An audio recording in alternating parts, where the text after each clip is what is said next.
अनेक शब्दों के लिए एक शब्द का जो क्लास अभी चल रहा है, कंटिन्यू चल रहा है, उसमें जो ये चौथी क्लास है वो आपके सामने है। इसमें 61 से लेके 80 तक के प्रश्नों को देखेंगे और बाकी 60 प्रश्न हमने करा दिए हैं, उनको आप देख सकते हैं। वीडियोस में आपके मिल जाएंगे। आज प्लेलिस्ट हम तैयार कर देंगे, उसको आप वहाँ देख सकते हैं। बाकी आपका जो ये 61 नंबर क्वेश्चन है, इसकी शुरुआत करते हैं। तो चलिए क्वेश्चन देखते हैं। क्या है कि जिसे बुढ़ापा ना आए, मान लीजिए कोई ऐसा व्यक्ति है जिसे बुढ़ापा आए ही ना, तो उसको क्या कहेंगे? उसे हम कहेंगे अजर। क्या कहेंगे?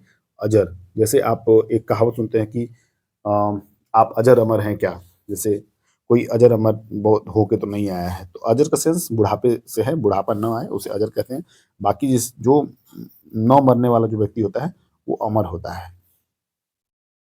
62 नंबर का प्रश्न है कि जो क्षमा करने योग्य नहीं है, जो क्षमा करने योग्य नहीं है, उसे क्या कहेंगे? वाक्यांश के लिए एक शब्द। तो जो क्षमा करने योग्य नहीं है वो अक्षम्य है। ठीक है, क्या है? अक्षम्य है, यानी कि अक्षम्य है, वो क्षमा नहीं किया जा सकता है। आपकी कोई ऐसी गलतियां होंगी जो क्षमा योग्य नहीं होंगी, उन्हें अक्षम्य कहेंगे हम।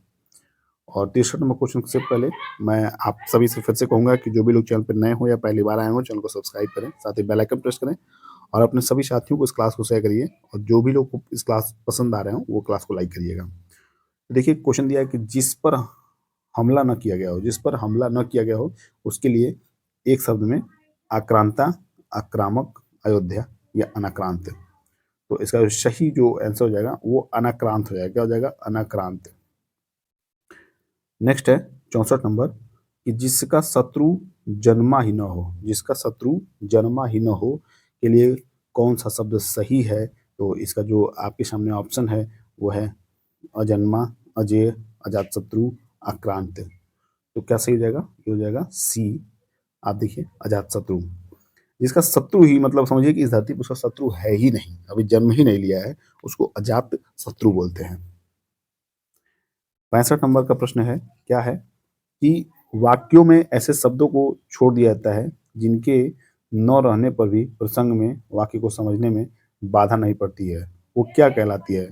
वो कहलाती है अध्याहार। क्या कहलाती है? अध्याहार। याद रखिएगा क्या कहलाती है? अध्याहार।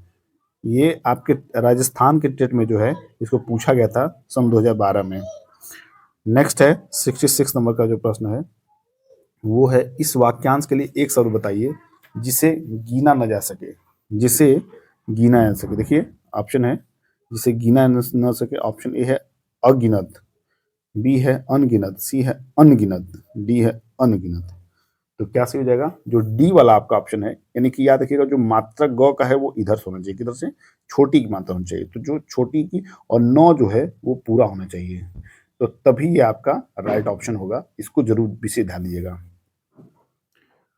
67 नंबर का प्रश्न है कि इस वाक्यांश के लिए एक शब्द बताइए जिसे वाणी व्यक्त न कर सके। जिसे वाणी व्यक्त न कर सके। तो ये है अ, ये देखिए अनिर्वचनीय होगा। क्या है? अनिर्वचनीय। यहाँ अनिर्वचनीय और नीचनीय। देखिए और नीचनीय है। और सी है अनिर्वाचनीय और डी है अनिर्वचनीय। तो देखिए हमेशा याद रखिएगा कि अनिर्वचनीय होता है जिसे वाणी से व्यक्त न कर सकें, यानी कि जो आपका वचन है उसे व्यक्त न कर पाएंगे तो वो अनिर्वचनीय है। क्या है? अनिर्वचनीय। 68 नंबर प्रश्न है कि अपराध बोध से होने वाली ग्लानि, जैसे अपराध बोध से होने वाली ग्लानि को क्या कहते हैं? उसको जो एक शब्द में उसका आपको उत्तर देना है। तो आपके सामने है लज्जा है, निंदा है, आत्मग्लानि है और पश्चाताप है। तो जब भी आपको अपराध बोध से होने वाली ग्लानि है उसको याद रखिएगा आत्मग्लानि कहते हैं। क्या कहते हैं? आत्मग्लानि। 69 नंबर का प्रश्न है कि जिसकी भुजाएं घुटनों तक लंबी। ये देखिए ये अच्छा प्रश्न है। ये भी आपका इंपॉर्टेंट है, याद रखिएगा इंपॉर्टेंट है। और ये आपका रिपीटेड है ये भी। तो ये आपको अगर पूछ दिया जाए कि जिसकी भुजाएं घुटनों तक लंबी हों, जिसकी भुजाएं, भुजाएं समझ रहे हैं ना? आपके जो हाथ हैं वो घुटने तक अगर हैं, लंबे हैं, तो आपको क्या कहा जाएगा? आपको कहा जाएगा अजानुबाहु। अजानुबाहु। क्या कहा जाएगा? अजानुबाहु। 70 नंबर प्रश्न है कि जो शीघ्र प्रसन्न हो जाए। जैसे मान लीजिए कि कोई बात हो रही है, छोटी सी बात है, तुरंत हंस दे रहा है, कोई बात है तुरंत हंस दे रहा है, तो उसे क्या कहेंगे? उसे हम हर हाल में आशुतोष कहेंगे। क्या कहेंगे? आशुतोष कहेंगे। नेक्स्ट है 71 नंबर का। क्या है? देखिए जरा, अपने जीवन पर स्वयं लिखी कथा। तो आप जानते हैं कि अपने जीवन पे अगर स्वयं लिख रहे हैं तो वो आत्मकथा होती है। क्या होती है? वो आत्मकथा होती है। आत्म मतलब खुद के ऊपर और लिखी गई कथा आत्मकथा कहलाती है। नेक्स्ट है 72 नंबर का प्रश्न, जिनका संबंध अध्यात्म से है, जिनका संबंध जो है वो अध्यात्म से है, उसके लिए एक शब्द क्या हो जाएगा? तो ए आपका है, देखिए जरा, ये रेखा, ये सॉरी, आध्यात्मिक हो जाएगा, धार्मिक हो जाएगा, शास्त्रीय हो जाएगा, नैतिक हो जाएगा। तो क्या सही हो जाएगा? आध्यात्मिक हो जाएगा। क्या हो जाएगा? आध्यात्मिक। तो ये ए जो ऑप्शन है ये राइट हो जाएगा। जिनका संबंध अध्यात्म से है उसके लिए एक शब्द। 73 नंबर का प्रश्न है कि रवि रोज मंदिर जाता है। रवि रोज मंदिर जाता है, वह ईश्वर को मानता है। ठीक है, तो ईश्वर को मानता है, यहाँ देखिए, ईश्वर को मानना, समझिएगा, ईश्वर को मानना वो जो होता है वो आप जानते हैं कि आस्तिक होता है और न मानना नास्तिक होता है। तो यहाँ सेंस आस्तिक से है कि ईश्वर में विश्वास रखने वाले को आस्तिक कहते हैं।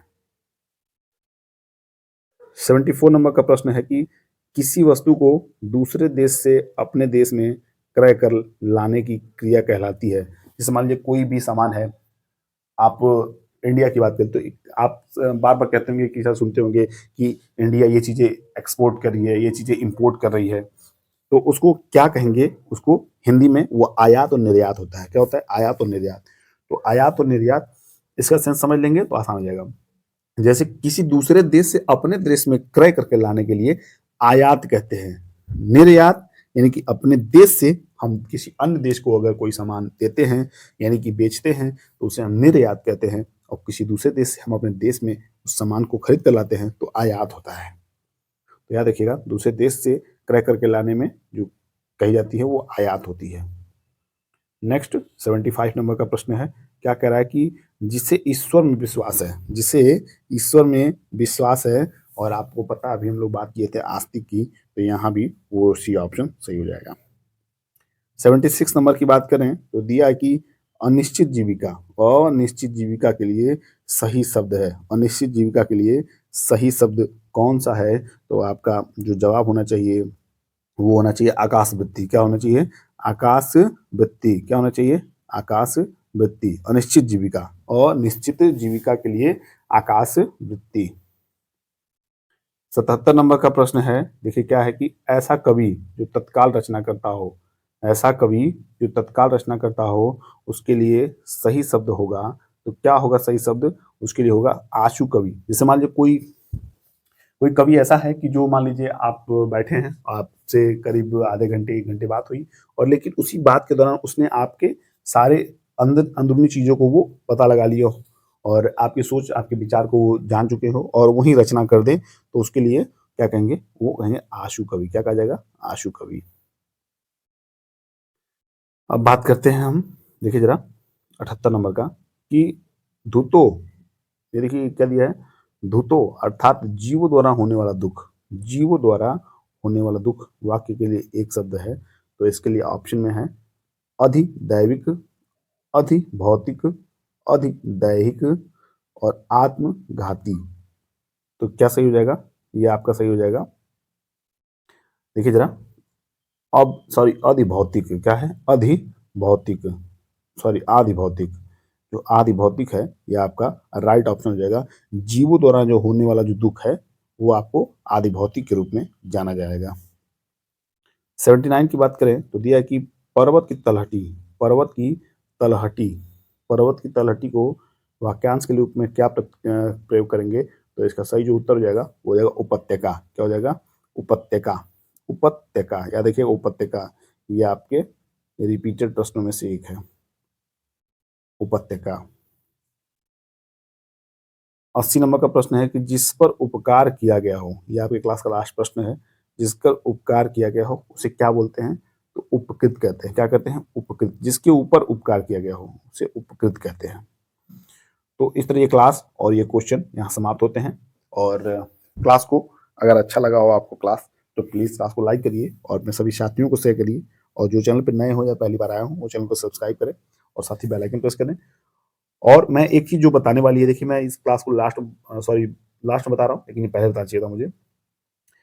कि अब जो है वो आज प्लेलिस्ट आपकी बन जाएगी, तो अगर आप चाहें तो प्लेलिस्ट के माध्यम से आप सारी चीज़ देख सकते हैं और कम्युनिटी पोस्ट में ज़रूर बने रहिए, क्योंकि कम्युनिटी पोस्ट पे अब जो है मतलब आज से हम उस पे कंटिन्यू जो है कुछ ऐसे मटेरियल आपको प्रोवाइड करते रहेंगे जो शायद हो सकता है आपके लिए हेल्पफुल हो।